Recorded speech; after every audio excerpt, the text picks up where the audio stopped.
Assalamualaikum warahmatullahi wabarakatuh. Perkenalkan, saya atas nama Nurul Isra Humaira dari kelas Kapita Selekta. Di sini saya ingin menjelaskan sedikit mengenai artikel atau jurnal dengan judul mengurangi ukuran blockchain menggunakan pelengkap blok. Abstrak yang terdapat di dalam jurnal tersebut adalah skema blockchain yang umum dan memiliki tingkat pertumbuhan eksponensial yang mempengaruhi skalabilitas dari blockchain. Untuk mengatasi masalah tentang ukuran dari skala blockchain ini diperlukan suatu usulan yaitu blok pelengkap. Blockchain ini dipecah menjadi beberapa rantai di mana setiap rantai dalam blok dalam satu rantai merupakan pelengkap dari satu blok di rantai lain. Selanjutnya, keuntungan utama dalam blockchain adalah keamanan untuk menjaga integritas data.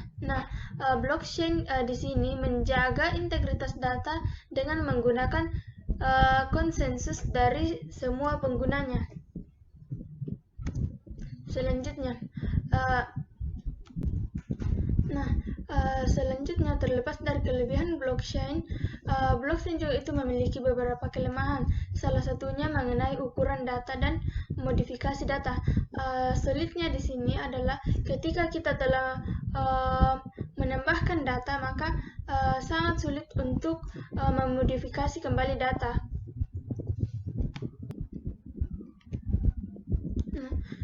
Selanjutnya yaitu relate word. Dalam hal stabilitas, blockchain ada berbagai upaya untuk mengurangi ukuran blockchain. Bahkan di Bitcoin, Nakamoto telah mengusulkan cara untuk mengurangi ukuran dari setiap blok di blockchain Bitcoin. Setiap blok dalam blockchain Bitcoin ini berisi data-data transaksi dalam ruang rentang waktu tertentu. Ukuran data blockchain memengaruhi stabilitas blockchain. Di sini ketika data dari catatan keseluruhan bertambah, hanya segelintir dari pengguna yang dapat menyimpan data-data blockchain yang terus berkembang.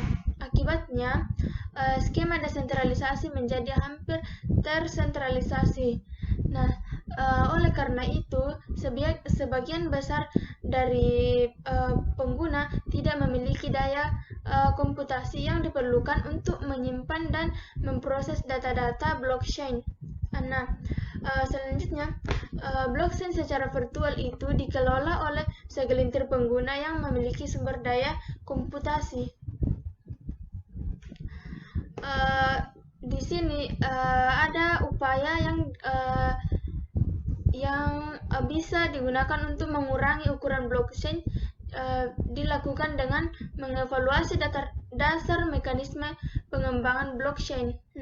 Upaya yang lain yang bisa digunakan untuk mengurangi ukuran dari blockchain dapat ditemukan di Netcoin atau Netcoin, skema kas elektronik peer-to-peer. Netcoin ini menggunakan banyak rantai yang disimpan dalam beberapa simpul terpusat yang disebut dengan main. Setiap rantai ini menyimpan riwayat transaksi sebuah koin. Selanjutnya itu complementer block in blockchain.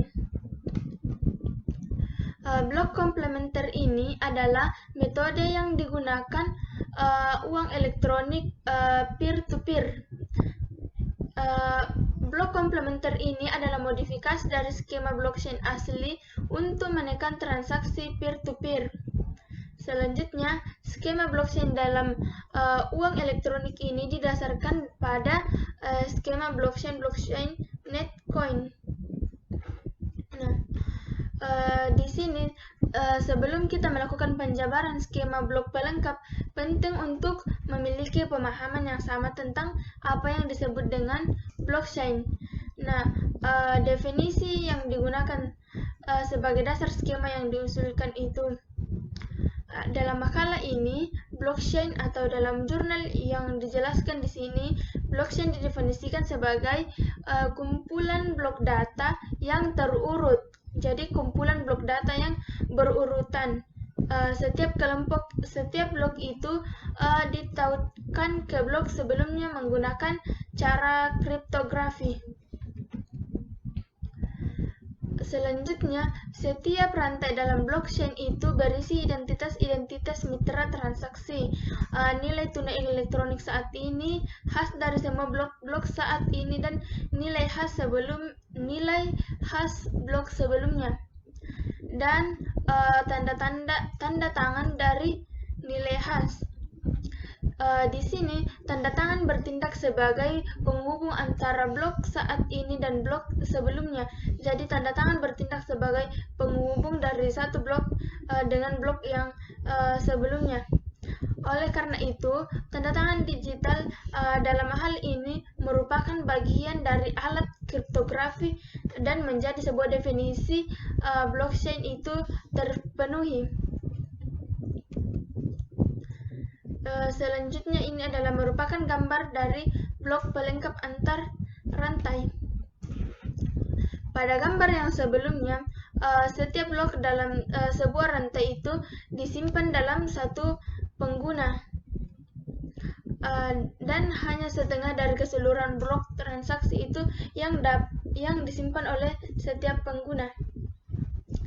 Setiap blockchain itu ditautkan ke dalam blok sebelumnya dalam rantai pengguna.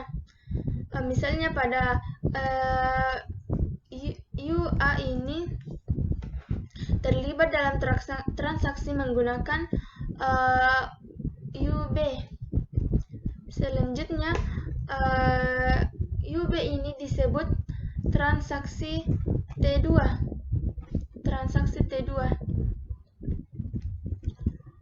Kemudian blok T2 dan UA ini merupakan rantai terhubung di blok-blok sebelumnya. T2 ini merupakan penghubung dengan rantai-rantai sebelumnya yaitu di UA. Namun, blok yang sama juga ini ditautkan ke blok TA, T2 dan TB. Blok T2 ini ditautkan kembali dengan UB. Mekanisme untuk menghubungkan dua blok dari rantai tersebut ini disebut dengan blok komplementer. Jadi, mekanisme untuk menghubungkan dua blok dalam rantai itu disebut dengan blok komplementer. Kemudian scheme performance. Di sini kita melakukan dua analisis pada skema ini. Yang pertama itu analisis keamanan dan analisis perbandingan ukuran. Pada analisis keamanan, integritas data itu adalah tujuan keamanan utama dari sebuah blockchain. Jadi, keamanan itu merupakan tujuan utama dari sebuah blockchain. Seperti yang telah dinyatakan di bagian sebelumnya itu, blockchain menjaga integritasnya dalam mendistribusikan salinan data blockchain untuk semua atau sebagian besar penggunanya. Dalam skema blok pelengkap, setiap rantai itu menyimpan data-data yang berbeda. Namun, setiap blok dalam rantai merupakan blok pelengkap yang memiliki blok mitra di rantai lain. Dalam kondisi ini, untuk mengubah data suatu blok, orang lain atau musuh dapat paling banyak mengontrol 50% data pada rantai-rantai musuh. Di sini cukup kecil peluang hacker atau orang yang bertanggung jawab untuk membobol data. Selanjutnya, karena setiap rantai itu tidak tersedia untuk umum, tidak mungkin bagi musuh atau hacker atau orang yang tidak bertanggung jawab itu untuk mengetahui rantai mana yang perlu dikendalikan. Oleh karena itu, setiap blok pelengkap masih memiliki tingkat integritas yang sama dengan skema blockchain lainnya atau skema blok asli. Nah, perbandingan ukuran. Analisis perbandingan ukuran ini dilakukan dengan membandingkan ukuran data pembuatan blok baru. Metode ini dipilih untuk mencerminkan pertumbuhan data di setiap proses pembuatan blok. Nah, ukuran ini dihitung dari semua data yang dibuat dalam setiap blockchain. Di sini perbandingan dilakukan dengan skema blockchain asli di Bitcoin. Nah, mungkin sampai di sini penjelasan yang bisa saya berikan. Terima kasih, mohon maaf atas kekurangannya. Assalamualaikum warahmatullahi wabarakatuh.